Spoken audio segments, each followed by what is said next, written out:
Dijo entonces Jesús a los judíos que habían creído en él: Si vosotros permaneciereis en mi palabra, seréis verdaderamente mis discípulos, y conoceréis la verdad, y la verdad os hará libres. Hemos escuchado este versículo aplicado a diferentes situaciones, ¿no? Tanto el día de hoy voy a hablar sobre el purgatorio, ¿no? Considero que es un tema muy importante, sobre todo por los efectos que tiene esta doctrina, ¿no? La mayoría de personas conocen el purgatorio, ¿no? Bueno, tanto los amigos de la religión católica como los cristianos consideramos que la Biblia es palabra de Dios, ¿verdad? Antes de comenzar esta meditación, este evangelismo, me gustaría explicar lo que dice el libro a los Efesios 2:8, que nos enseña que la salvación no es por obras, no podemos hacer nada para que nosotros podamos ser salvos, simplemente es una gracia de Dios, una gracia inmerecida.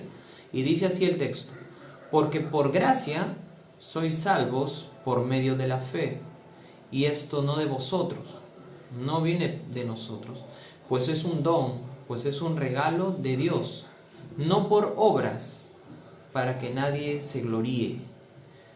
Sabemos que la salvación es por reconocer que Jesús es el Hijo de Dios que vino a este mundo para salvarnos de la condenación del pecado. Y esto es para salvarnos directamente del infierno, ¿no? Bueno, negar el infierno es negar a Cristo y lo que Él enseñó, ¿no? El mismo Cristo nos enseña del infierno, ¿no? Si somos observadores, vamos a notar que las religiones, para articular sus doctrinas, han creado libros auxiliares, ¿no? Como por ejemplo los católicos han creado el catecismo, los testigos de Jehová han creado el Atalaya, como los mormones han creado el libro Mormón, etc. Todos estos libros auxiliares estarían bien siempre y cuando no se opongan a lo que el mismo Jesús ha revelado o nos ha enseñado en su palabra. Al igual que las tradiciones, ¿no? Las tradiciones no son malas. Nosotros los cristianos no estamos en contra de las tradiciones, solamente con las tradiciones que se oponen a lo que la Santa Escritura, la Biblia, nos enseña. El purgatorio, la doctrina del purgatorio, se adoptó o se tomó en el siglo XIII. La Iglesia Católica aceptó oficialmente la creencia en el purgatorio. Esta creencia es un lugar intermedio al que van algunas almas después de morir para expiar sus pecados antes de entrar al cielo. Bueno, hay una contradicción en la misma Iglesia Católica, ¿no? Los mismos padres de la Iglesia Católica decían que era un lugar y después se dijo que era un estado, ¿no? Me estoy desviando del tema, sin embargo, vamos a ver lo que dice la Biblia sobre el purgatorio. O si dice algo, ¿no? De repente no dice nada. ¿Qué dice el libro de los Hebreos 7:26? Dice así: por tal sumo sacerdote nos convenía, santo, inocente, sin mancha, apartado de los pecadores, y hecho más sublime que los cielos, que no tiene necesidad cada día, como aquellos sumos sacerdotes, de ofrecer primero sacrificios por sus propios pecados, y luego por los del pueblo. Porque esto lo hizo, ojo, Jesucristo, esto lo hizo una vez y para siempre, ofreciéndose a sí mismo. ¿Ya? Vamos a ver qué es lo que dice el libro de Tito 2:14. Él se entregó por nosotros para rescatarnos de toda maldad, ojo, y purificar para sí un pueblo escogido, dedicado a hacer el bien. En el libro de Tito nos dice que Él se entregó por nosotros para rescatarnos de toda maldad y purificar para sí a su pueblo escogido. ¿Ya? ¿Qué dice el libro de los Hebreos 9:14? Si esto es así, ¿cuánto más la sangre de Cristo, quien por medio del Espíritu Eterno se ofreció sin mancha a Dios, purificará nuestra conciencia de las obras que conducen a la muerte, a fin de que sirvamos al Dios viviente. En estos pasajes, Dios nos muestra la obra expiatoria que hizo su Hijo Jesucristo, en donde Él nos quita el pecado, nos limpia de todo pecado, para que nosotros podamos tener acceso directo a Dios mediante la obra redentora de su Hijo Jesucristo. Vamos a ver lo que dice el libro de los Hebreos, el capítulo 1, versículo 3. El Hijo es el resplandor de la gloria de Dios, la fiel imagen de lo que es Él, o la misma imagen de su sustancia, y el que sostiene todas las cosas con su palabra poderosa, o con la palabra de su poder. Después de llevar a cabo la purificación, de los pecados, se sentó a la derecha de la majestad en las alturas. No es bíblica, no es algo bíblico hablar de una purificación de pecados en el purgatorio. Si esto fuera cierto, ¿qué sentido tendría la muerte de Jesús en la cruz, Si necesitaríamos otra purificación, ¿qué sentido tendría el sacrificio de Cristo en la cruz del Calvario cuando fue crucificado? Además de esto, quiero decirles, amigos, que la Biblia en ningún lugar enseña que desde la tierra se puede hacer algo por la salvación del alma de los que han fallecido. La salvación es particular. Nosotros somos responsables y vamos a rendir cuentas a un Dios justo.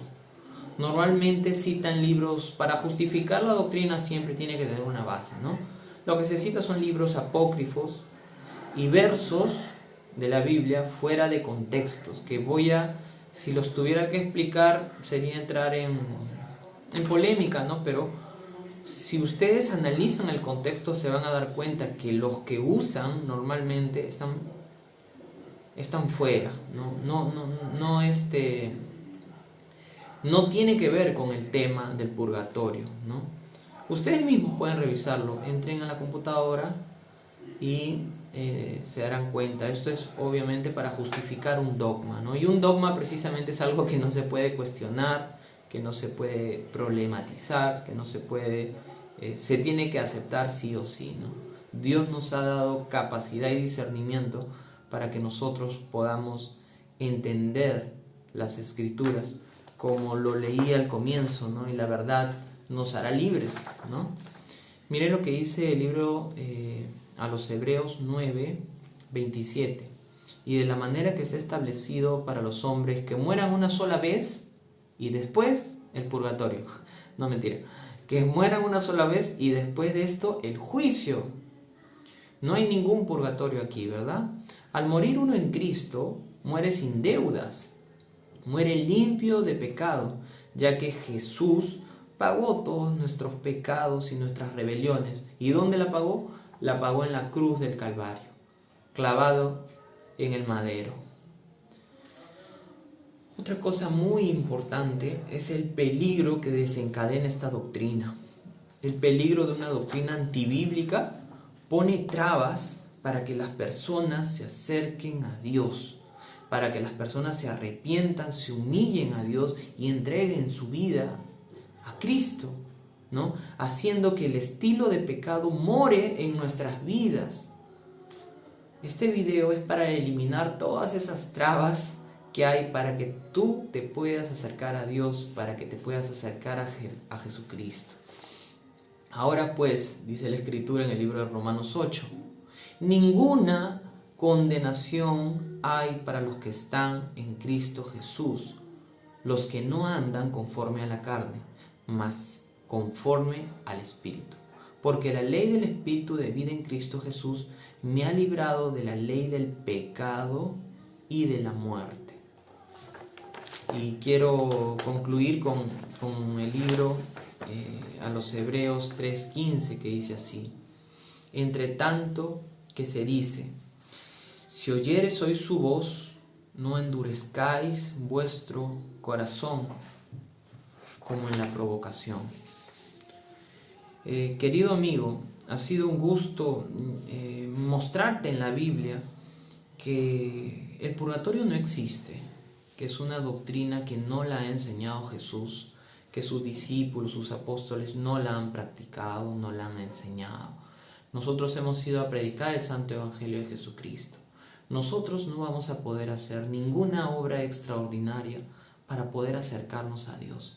Lo que tenemos que hacer es poner toda nuestra fuerza y confianza en el autor y consumador de nuestra fe. Él, sin mancha, murió en la cruz del Calvario para que nosotros no seamos condenados. No seamos condenados. Y voy a concluir con el pasaje que inicié, que dice así: dijo entonces Jesús a los judíos que habían creído en él: si vosotros permaneciereis en mi palabra, seréis verdaderamente mis discípulos y conoceréis la verdad, y la verdad os hará libre. La Biblia dice que Jesucristo es el camino, la verdad y la vida eterna. Nadie puede ir al Padre si no es a través de Jesucristo. Muchas gracias.